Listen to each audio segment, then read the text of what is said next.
Hi! நாகூருக்கு போய் தர்காவெல்லாம் பார்த்துட்டு, beach பார்த்துட்டு ஊருக்கு கிளம்பியாச்சு.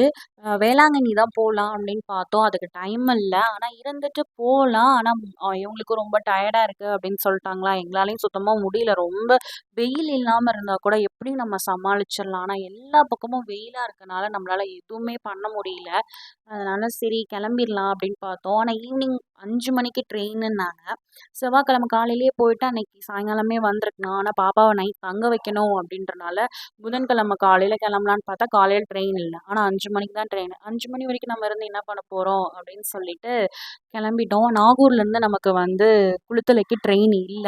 ஆனா அது வந்து ஈவினிங் 5 மணிக்கு இருக்கு. ஆனா 5 மணிக்கு நம்ம வந்து வெயிட் பண்ண முடியாது அப்படின்றனால, அதுக்கப்புறம் ஒரு ட்ரெயின் வந்துச்சு. அது எங்க போறதுன்னு சரியா எனக்கு தெரியல. அந்த ட்ரெயின்ல ஏறி நாகப்பட்டினத்தில இறங்கிட்டோம்.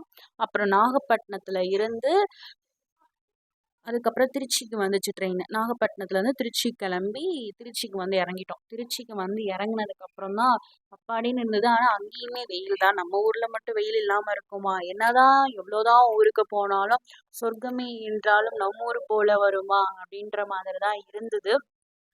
திருச்சி ஜங்ஷனை பார்த்து எனக்கு ரொம்ப நாள் ஆன மாரி ஆயிப்போச்சு. ஏன்னா, இந்த பக்கம் நம்ம வேலையே இல்ல. வர்றதுக்கான சிச்சுவேஷனே அமையல. நம்ம குளித்தலையில ஏறிர்றோம், போய் சென்னையில இறங்கிர்றோம். இல்லைன்னா நம்ம ஊர்ல ஏறுறோம், சேலத்துல போய் இறங்கிர்றோமா, ஜங்ஷனுக்குலாம் போயே கிட்டத்தட்ட ரொம்ப வருஷம் ஆன மாதிரி தான் இருக்கு. அந்த பழைய பஸ் ஸ்டாண்ட்லாம் பார்க்கும்போது, இந்த பஸ் ஸ்டாண்டா ஜங்ஷனு அப்படின்ற மாதிரி இருந்தது. எப்படி தெரியுமா அந்த பஸ் ஸ்டாண்ட் ஜே ஜே ஜே ஜேன்னு இருக்கும். அப்படியாப்பட்ட பஸ் ஸ்டாண்ட் இப்படி ஆயிப்போச்சு. நான் ஒர்க் பண்ண ஆஃபீஸும் இங்க ஜங்ஷன்ல தான் இருக்கு. அதுக்கு முன்னாடி ஒரு 2 வருஷமா வந்துட்டு கோயனூர் தியேட்டர் கிட்ட இருக்கும். நான் இந்த பெட்ரோல் பங்க் கிட்ட எத்தன நாள் நான் நின்னுருப்பேன் தெரியுமா? அதுக்கப்புறம் நான் ஆஃபீஸ் விட்டு போற நேரத்துக்கு கரெக்ட்டா ஜங்ஷன் கிட்ட மூவ் பண்ணிட்டாங்க. அதுக்கப்புறம் ஈரோடு பஸ் வந்துச்சு. அத புடிச்சு எப்படியோ வீடு வந்து சேர்ந்துட்டோம். வந்ததுக்கப்புறம் எங்களுக்கெல்லாம் எப்படா குளிப்போம், சாப்பிடுவோம் அப்படின்ற மாரி இருந்தது. அது இவங்கலாம் கடையில கூட வாங்கி சாப்பிட்டுக்கலாம்னாங்க. ஐயய்யோ! வேணாம்ப்பா நல்லா ரச சாதம் வச்சு சாப்பிடணும்னு அவ்வளோ ஒரு ஆசை.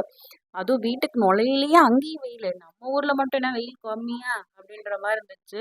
அப்புறம் வீட்டுக்கு போயிட்டு ஃப்ரெஷ் அப் ஆயிட்டு ஃபர்ஸ்ட்டு ரச சாதம் வச்சு நல்லா சாப்பிட்டோம். சாப்பிட்டதுக்கு அப்புறம் தான் கொஞ்சம் நிம்மதியா இருந்தது.